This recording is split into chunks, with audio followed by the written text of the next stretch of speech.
The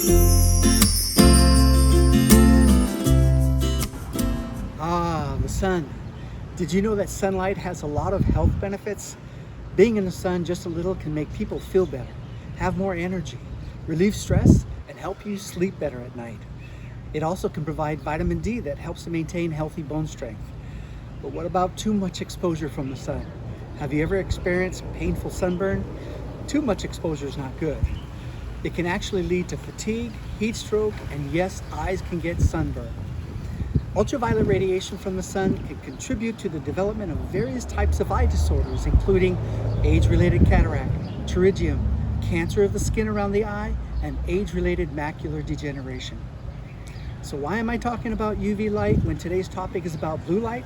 It is because UV light and blue light are both emitted by the sun and have an electromagnetic energy that's very closely alike. Therefore, blue light shares similar dangers as UV light. Another important fact is that the digital devices we use on a daily basis also emit blue light. So exposure is an everyday occurrence with our smartphones, our tablets, our desktop computers, or even when watching TV. That's why blue light has become a growing topic of concern. Okay, so let's head on inside. In this video, we're going to talk about blue light and the potentially harmful effects it has on every generation living today.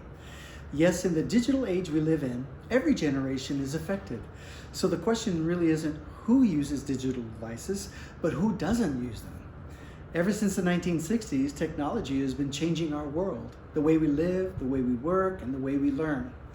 Desk work, paperwork, and board work has shifted to a greater and greater use of digital devices, and with it, we've witnessed a drastic change for adults in the workplace and in schools for children, and more so as of recent, with work and school being done more at home.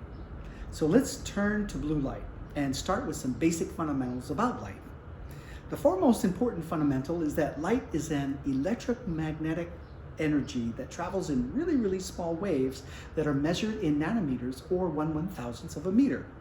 The visible spectrum is a range of light wavelengths that are visible only to the human eye, which are from 400 nanometers to 700 nanometers in length. Anything shorter than 400 nanometers is not visible to the human eye, like UV light, which is from 100 to 380 nanometers.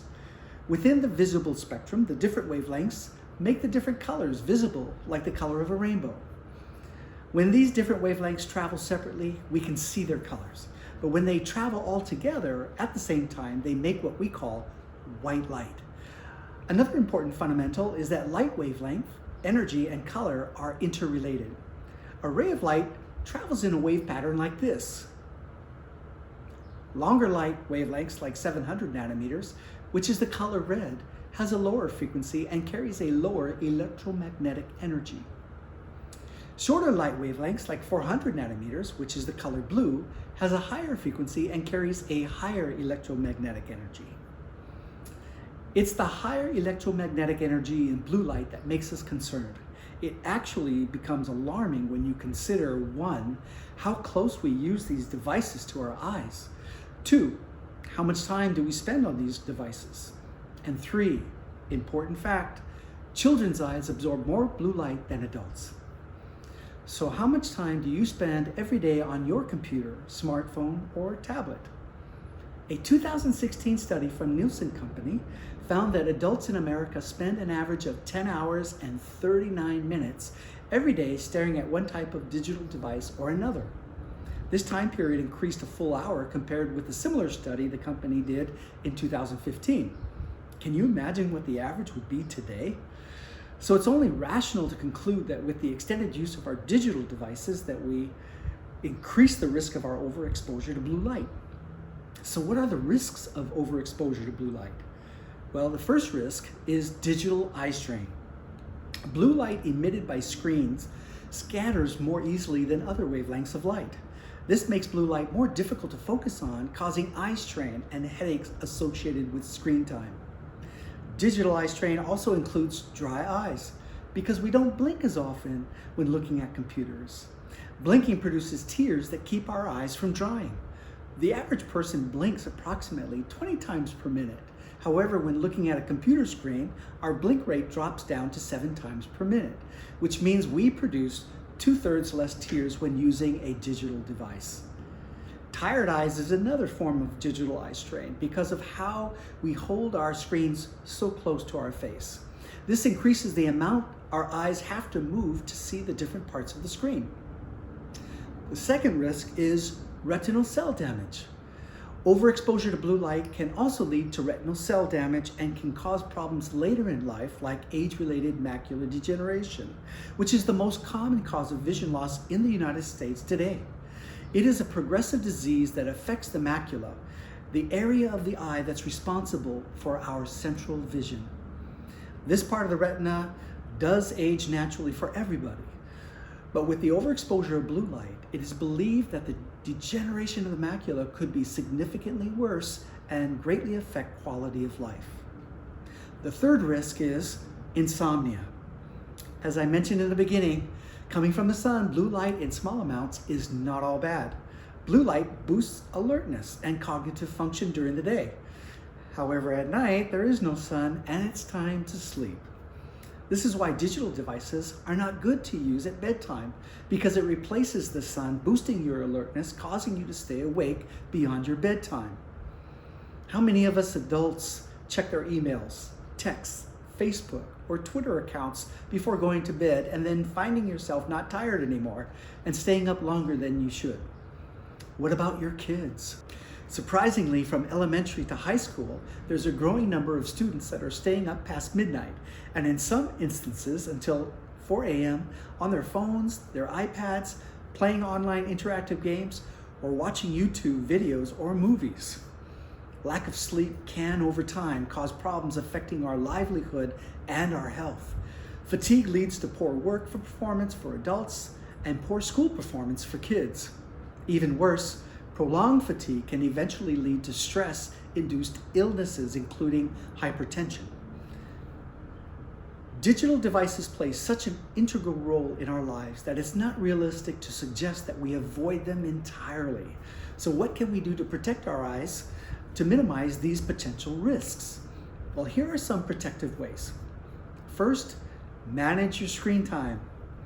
Limiting screen time along with added frequent breaks can be the first step that is simple and effective by following the 20-20-20 rule.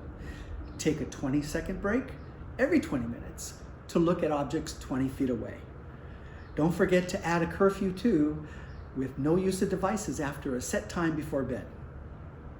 Now, for high school students or college students or adults whose work requires extensive hours on the computer, limiting your time is not so practical. So there's another way to protect your eyes from blue light, and that's with screen filters or special lens coatings.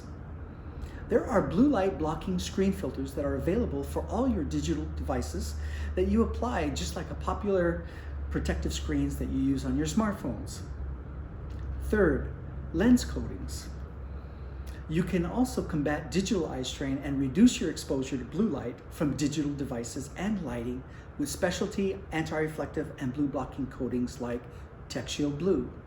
TechShield Blue is a next generation premium anti-reflective coating that reduces exposure to blue light from digital screens, energy efficient lighting, and the sun.